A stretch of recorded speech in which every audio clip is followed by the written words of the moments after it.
माझ्या सर्व विद्यार्थ्यांचे मनापासून स्वागत। आज आपण SP विषयातील प्रकरण 5 ठेवीमधील आपण स्वाध्याय सोडवत आहोत। याआधी आपण स्वाध्याय अ पासून ग पर्यंत सोडवलेला आहे आणि आज आपण ह पासून पुढे आपण स्वाध्याय सोडवणार आहोत। ह एका वाक्यात उत्तरे लिहा। आता इतके सोपे प्रश्न आहेत इथे, आपल्याला एका शब्दातच उत्तर आपलं पूर्ण होणार आहे। प्रश्न पहिला बघा, कोणत्या कंपन्या आम जनतेकडून, आम जनता म्हणजे सर्वसामान्य जनता, आम जनतेकडून ठेवी स्वीकारू शकतात? तर इथे उत्तर आहे त्याचं, पात्र सार्वजनिक कंपन्या व सरकारी कंपन्या आम जनतेकडून ठेवी स्वीकारू शकतात। तुमच्या माहितीसाठी उत्तर मी इथे लिहून देते, पात्र सार्वजनिक कंपन्या,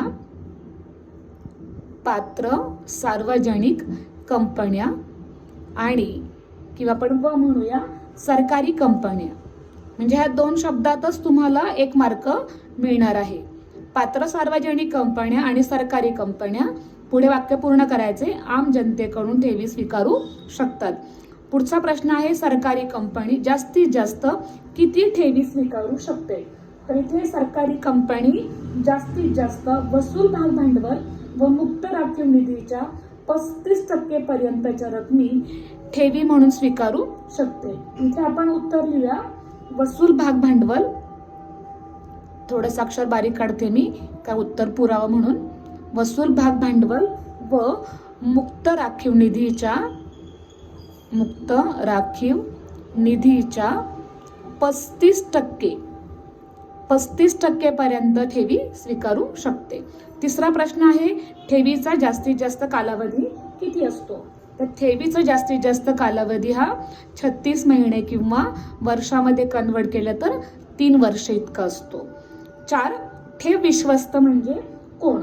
आता हे उत्तर मोठं आहे, फक्त नीट समजून घ्या, आपण सगळा भाग नाही लिहू शकणार इथे। ठेव विश्वस्त म्हणजे कोण? ठेवींना सुरक्षितता मिळावी व ठेवीदारांच्या हिताचे रक्षण करण्यासाठी पात्र कंपन्या व सरकारी कंपन्या ठेवी स्वीकारत असताना ज्या व्यक्तींचे विश्वस्त म्हणून नेमणुका करतात त्या व्यक्तींना ठेव विश्वस्त असं म्हटले जाते। एकदा परत मी रिपीट करते की ठेवींना सुरक्षितता मिळावी, ठेवीदारांच्या हिताचे रक्षण व्हावे यासाठी पात्र कंपन्या व सरकारी कंपन्या ठेवी स्वीकारत असताना ज्या व्यक्तींची विश्वस्त म्हणून नेमणूक करतात त्यांना ठेव विश्वस्त असे म्हणतात। 5वा प्रश्न, ठेव विश्वस्त करार म्हणजे काय? आता हा करार आपण समजून घेऊया, याचं उत्तरही मोठं असल्या कारणानं आपण इथे लिहू शकणार नाही। कंपनी व ठेव विश्वस्त यांच्यात ठेवी स्वीकृती व ठेवी परत करण्याबाबतच्या अटी व नियम यांचा उल्लेख असणारा जो करार केला जातो त्या कराराला ठेव विश्वस्त करार असे म्हणतात। म्हणजे ठेवीदार आणि ठेव विश्वस्त संस्था यांच्यामध्ये जो करार होतो त्याला ठेव विश्वस्त करार असे म्हणतात। आणि हा करार कशा संबंधी असतो? तर हा करार हा ठेव विश्वस्त यांच्यामध्ये होणारा ठेवींची रक्कम परत करणारा आणि त्यासाठी काही नियम अटी असतात यासाठी हा करार केला जातो। 6वा प्रश्न आहे, कंपनी आपल्या मूर्त मालमत्तेवर बोजा केव्हा निर्माण करते? बोजा म्हणजे तारण इथे असल्याचा अर्थ होतो। तर ज्यावेळी कंपन्या आम जनतेकडून सुरक्षित ठेवी स्वीकारते त्यावेळी कंपनी आपल्या मूर्त मालमत्तेवर बोजा निर्माण करते। पुढचा प्रश्न आहे 7वा, ठेवी स्वीकारल्यानंतर किती दिवसात किंवा कालावधीत ठेव पावती कंपनीने दिली पाहिजे? तर याचं उत्तर आहे, ठेवीदाराकडून ठेवीची रक्कम प्राप्त झाल्यापासून किंवा धनादेशाचे शोधन झाल्यापासून 21 दिवसांच्या आत ठेव पावती ठेवीदारांना दिली पाहिजे। म्हणजे याचा अर्थ इथे फक्त 21 दिवस लिहून चालणार नाही आपल्याला, तर काय लिहायचं इथे? तर ठेवीची रक्कम प्राप्त झाल्यापासून 21 दिवसापर्यंत किंवा धनादेशाचे शोधन झाल्यापासून 21 दिवसापर्यंत इथे आपल्याला 21 दिवसाच्या आत ठेवीची रक्कम परत केली पाहिजे। 8वा प्रश्न आहे, कंपनीस ठेव विवरणपत्र किती मुदतीत दाखल करावे लागते? ठेव स्वीकारणाऱ्या प्रत्येक कंपनीला प्रत्येक वर्षी विहित नमुन्यात 30 जून अखेर, इथे आपण लिहू शकतो 30 जून पर्यंत विवरणपत्र दाखल करावे लागते। 9वा प्रश्न, ठेव परतफेड निधी खाते म्हणजे काय? ठेव रक्कम स्वीकारणाऱ्या प्रत्येक कंपनीला ठेवीच्या रकमेची परतफेड करण्यासाठी सूचित बँकेत जे स्वतंत्र खाते उघडावे लागते त्या खात्यास ठेव परतफेड निधी खाते असे म्हणतात. 10वा प्रश्न आहे, ठेव नोंदवही म्हणजे काय? ठेव नोंदवही म्हणजे ज्या नोंदवहीमध्ये कंपनीचा चिटणीस कंपनीने स्वीकारलेल्या ठेवींची व नूतनीकरण झालेल्या ठेवींची सविस्तरपणे नोंद करीत असते त्या नोंदवहीत ठेव नोंदवही असे म्हटले जाते. मला एक तुम्हाला साधासा प्रश्न विचारायचा आहे. जर तुम्हाला या प्रश्नाची उत्तरं जर लेखी स्वरूपात हवी असतील तर आपण पुढच्या व्हिडिओमध्ये ह्याची उत्तर आपण लेखी स्वरूपात आणूया. तुम्ही मला मागे सांगितल्याप्रमाणे तुम्हाला सहकार्य स्पष्टीकरण करा. हाही तुम्हाला मला व्हिडिओ लवकरात लवकर द्यायचा आहे. बोर्डाची परीक्षा आपली फेब्रुवारी-मार्च मध्येच होणार आहे. त्यामुळे आता आपल्याला दररोज एक नवीन व्हिडिओचा आपल्याला अभ्यास करायचा आहे. आणि तुमच्या काही शंका असतील तर अगदी मनमोकळेपणाने त्या मला विचारायच्या. मी नक्कीच तुम्हाला त्या शंकांचं निरसन करण्याचा प्रयत्न नक्कीच करणार आहात. पुढे आता प्रश्न आहे आपला खालील वाक्यातील अधोरेखित शब्द दुरुस्त करून वाक्य पुन्हा लिहा. फक्त अधोरेखित शब्दच दुरुस्त करायचे आणि वाक्य जसं आहे तसंच लिहायचे. इथे मी शब्द लिहिणारे, कोणता शब्द आपण तिथे दुरुस्त करणारे, रिप्लेस करणारे. सरकारी कंपनी सभासदांकडून ठेवीचा स्वीकार करू शकते. तर इथे उत्तर आहे त्याचं सभासदांकडून नाही, तर ते उत्तर आहे सार्वजनिक. याचं उत्तर असणार आहे सार्वजनिक ठेवींचा स्वीकार करू शकते. म्हणजे उत्तर कसं होईल? सरकारी कंपनी सार्वजनिक ठेवींचा स्वीकार करू शकते. सभासदाकडून शब्द हा चुकीचा आहे. दुसरा प्रश्न, सभासदाकडून ठेवी स्वीकारण्यासाठी कंपनीला जाहिरात प्रसिद्ध करावी लागते. तर ते जाहिरात शब्द चुकीचा आहे. त्याच्याऐवजी शब्द हवाय परिपत्रक शब्द. म्हणजे परिपत्रक प्रसिद्ध करावी लागते. कसं उत्तर होईल?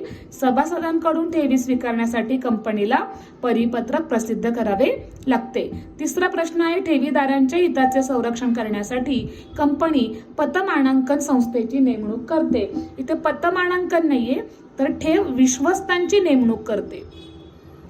ठेव विश्वस्तांची हा शब्द तिथे आपल्याला ऍड करायचा आहे. पुढे आहे, ठेवीची रक्कम मिळाल्यापासून 7 दिवसाच्या आत ठेव पावती दिली पाहिजे. इथे 7 शब्द चुकीचा, तिथे काय पाहिजे? 21 दिवसाच्या आत. दिवसाचा शब्द इथे आहे ऍड केलेला. आपण फक्त 7 ऐवजी 21 शब्द लिहिणार आहे. 5 नंबर आहे, ठेव रजिस्टर दरवर्षी 30 जून रोजी किंवा त्यापूर्वी कंपनी नोंदणी अधिकाऱ्याकडे सादर करावे. तर इथे ठेव रजिस्टर नाहीये, तर ठेव विवरणपत्र आहे. ठेव विवरणपत्र. विवरणपत्र म्हणजे स्पष्टीकरण. ठेव विवरणपत्र दरवर्षी 30 जून रोजी किंवा त्यापूर्वी कंपनी नोंदणी अधिकाऱ्याकडे सादर करावे. 6वा प्रश्न आहे, जेव्हा कंपनी असुरक्षित कर्जरोख्यांची विक्री करते त्यावेळी स्थिर मालमत्तेवर बोजा निर्माण करते. तर इथे असुरक्षित ऐवजी शब्द आहे सुरक्षित. उत्तर कसं होणार आहे? जेव्हा कंपनी सुरक्षित कर्जरोख्यांची विक्री करते त्यावेळी स्थिर मालमत्तेवर बोजा निर्माण करते. 7वा प्रश्न शेवटचा यातला, ठेवीचा कमीत कमी कालावधी 36 महिने आहे. तर ठेवीचा कमीत कमी कालावधी हा 6 महिने. मग तुम्ही अंकात लिहा किंवा तुम्ही इथे अक्षरात लिहा. 6 महिने त्यांचा कालावधी कमीत कमी असतो. आता पुढचा आपण प्रश्न सोडूया. योग्य क्रम लावा. तुम्हाला मी उत्तरांसाठी म्हणजे तुमचा वेळ कमीत कमी वेळेत तुम्हाला अभ्यास करता यावा म्हणून कमीत कमी वेळेमध्ये इथे मी तुम्हाला याचे क्रम लिहून देणार आहे. उत्तराचे पूर्ण शब्द लिहिण्याऐवजी उत्तराचा मी तुम्हाला क्रम लिहून देणार इथे. आता काय दिले? योग्य क्रम लावा म्हटले. ठेव विश्वस्तांची नेमणूक, ब सर्वसाधारण सभा भरवणे आणि क मालमत्तेवर बोजा आकारणे. आता इथे काय आहे? पहिल्यांदा सगळ्यात महत्वाचं आहे तर पहिल्यांदा सभा बोलवावी लागते. म्हणजे पहिला उत्तराचा क्रम असणारे ब सर्वसाधारण सभा भरविणे आणि नंतर असणारे इथे ठेव विश्वस्तांची नेमणूक, नंतर असणारे अ आणि शेवटी काय असणारे राहिलेलं क म्हणजे मालमत्तेवर बोजा आकारणे. क म्हणजे तुम्हाला याचा क्रम कसा बदलायचा आहे? तर पहिलं येईल ब सर्वसाधारण सभा भरवणे, नंतर येईल ठेव विश्वस्तांची नेमणूक आणि शेवटी मालमत्तेवर बोजा आकारणे. असा तुम्हाला मी क्रम लिहून देते. पुढे दुसरा आहे ठेव विवरणपत्र दाखल करणे. ठेव पावती देणे आणि जाहिरात प्रसिद्ध करणे. आता नेहमी तुम्हाला माहिती पहिली जाहिरात प्रसिद्ध करावी लागते, म्हणजे पहिला आला क्रम क, याचा पहिला क्रम आला क. नंतर ना आपण काय करतो तर ठेव पावती देतो, म्हणजे दुसरा आला ब, आणि शेवटी आलं ठेव विवरणपत्र दाखल करणे, म्हणजे शेवटचा क्रम आला अ. हे लक्षात ठेवायचे. म्हणजे परत एकदा उत्तर पहा. पहिलं काय असणार आहे तर जाहिरात प्रसिद्ध करणे, नंतर ठेव पावती देणे आणि नंतर ना ठेव विवरणपत्र सादर किंवा दाखल करणे. आता तिसरा आहे पत मानांकन दाखला मिळविणे, ठेव रजिस्टरमध्ये नोंद करणे आणि क आहे ठेव पावती देणे. आता याचा क्रम असणार आहे पहिल्यांदा पत मानांकन जो आहे तोच आहे, म्हणजे पहिला अच येईल पत मानांकन दाखला मिळवणे, त्यानंतर ना क असणारे ठेव पावती देणे आणि ठेव पावती दिल्यानंतर शेवटचा क्रम असणारे ठेव रजिस्टरमध्ये नोंद करणे. असा तुम्हाला त्या क्रमानं तुम्हाला हा प्रश्न सोडवायचा आहे. मी कमीत कमी आपल्याला वेळ इथे लागावा म्हणून इथे उत्तरांचे पर्याय लिहिलेले आहेत, तुम्ही नक्कीच समजून घेणार आहात. आता पुढे आपण घेणार आहोत खालील संज्ञा किंवा संकल्पना स्पष्ट करा. आता पहिली काय दिले संकल्पना पात्र सार्वजनिक कंपनी. मी तुम्हाला नेहमी सांगते की याच्या 2 मुद्द्यांमध्ये उत्तर आपल्याला लिखाण करणं अपेक्षित आहे, परंतु आपण कमीत कमी 4 मुद्द्यांमध्ये ह्याचं लिखाण आपण घेणार आहे. पहिला आहे की ज्या सार्वजनिक कंपनीची निव्वळ मालमत्ता 100 कोटीपर्यंत असते आणि जिची वार्षिक उलाढाल 500 कोटीपर्यंत असते आणि सभासदांच्या सभेत ठेवी स्वीकारण्याबाबत विशेष ठराव संमत करून ठेवी स्वीकारण्यास मान्यता देण्यात येते, त्या कंपनीला पात्र सार्वजनिक कंपनी असे म्हणतात. आणि दुसरा पॉइंट आहे की पात्र सार्वजनिक कंपनी आपल्या सभासदांकडून तसेच सर्वसामान्य जनतेकडून ठेवी स्वीकारू शकते. मला बऱ्याच विद्यार्थ्यांनी याचा सुद्धा सविस्तर उत्तरांचा इथे व्हिडिओ मागितलेला आहे. आपण वेळाभावी या स्वाध्यायामध्ये त्याचा आपण उल्लेख करत नाही, परंतु जेव्हा स्वतंत्र व्हिडिओ असेल तेव्हा प्रश्न क्रमांकानुसार, म्हणजे अगदी तुम्हाला ज्या प्रश्नांची उदाहरणार्थ सकारण स्पष्ट करा, एका वाक्यात उत्तरे द्या किंवा संज्ञा स्पष्ट करा, याचे नक्कीच मी लवकरात लवकर स्वतंत्र व्हिडिओ देण्याचा प्रयत्न करणार आहे. आता यामध्ये आपल्याला आणखी ऍड करता येईल, जर पात्र सार्वजनिक कंपनीची आपली ठेव स्वीकारण्याची मर्यादा वसूल भांडवल आणि मुक्त राखीव निधी यांच्या बेरजेच्या सरासरी 10% पेक्षा जास्त असेल तर ती कंपनी पात्र सार्वजनिक कंपनी म्हणून ओळखली जाते. आता दुसरा आहे ठेवीचा कालावधी किंवा कालखंड. आता तुम्हाला एक माहिती आहे की सगळ्यात महत्वाचं की कमीत कमी कालावधी, जास्तीत जास्त कालावधी. ठेवीचा कमीत कमी कालावधी असतो 6 महिने आणि जास्तीत जास्त कालावधी असतो 36 महिने. आणि तुम्हाला ह्या कालावधी बरोबर तुम्हाला ह्याच्यामध्ये जे नियम बदललेले आहेत की जर कंपनी कमीत कमी आपण पाहतो की मुदतीत ठेवू शकली नाही आणि लवकरात लवकर द्यावी लागली तर ते 1% व्याज कमी करावा लागतो. असे सगळे तुम्हाला ठेवी संबंधीचे नियम यामध्ये ऍड करता येतील. म्हणजे तुम्हाला त्या मुद्द्याचं जेवढं केवढं तुम्हाला माहिती असेल ते तुम्ही खालील संकल्पना स्पष्ट करामध्ये तुम्ही ते माहिती ऍड करू शकता. आता पुढे आपण पुढची संकल्पना समजून घेऊया. पुढची संकल्पना आहे सुरक्षित ठेवी. आता आपल्याला एक माहिती की सुरक्षित ठेवी म्हणजे काय की मालमत्तेवर बोजा निर्माण करून ज्या ठेवी स्वीकारल्या जातात त्याला सुरक्षित ठेवी म्हणतात. अगदी सहज तुम्हाला सोप्या भाषेमध्ये कळावं म्हणून थोडक्यात उत्तर देते. त्याचबरोबर आपण सुरक्षित ठेवी कशाला म्हणतो की ज्या ठेवींसाठी मूर्त मालमत्तेवर बोजा आकारला जातो, निर्माण केला जातो, त्या सुरक्षित ठेवी असतात. आणि सुरक्षित ठेवी स्वीकारल्यानंतर 30 दिवसाच्या आत कंपनीला रकमेपेक्षा कमी नसलेल्या ठेवी बोजा निर्माण करावा लागतो. त्याचबरोबर कंपनीला ठेव परतफेड निधी खाते उघडावे लागते. अशा अनेक आपल्याला संबंधित माहिती लिहावी लागणार आहे. चौथा आहे ठेव विश्वस्त. आता ठेव विश्वस्त म्हणजे काय तर ठेवीदाराच्या हिताचे रक्षण करण्यासाठी, तक्रारींचे निवारण करण्यासाठी, त्यांच्यामध्ये कंपनीविषयीची विश्वसनीयता निर्माण व्हावी म्हणून कंपनी ज्या व्यक्तीची नेमणूक करते त्या व्यक्तीला ठेव विश्वस्त असे म्हटले जाते.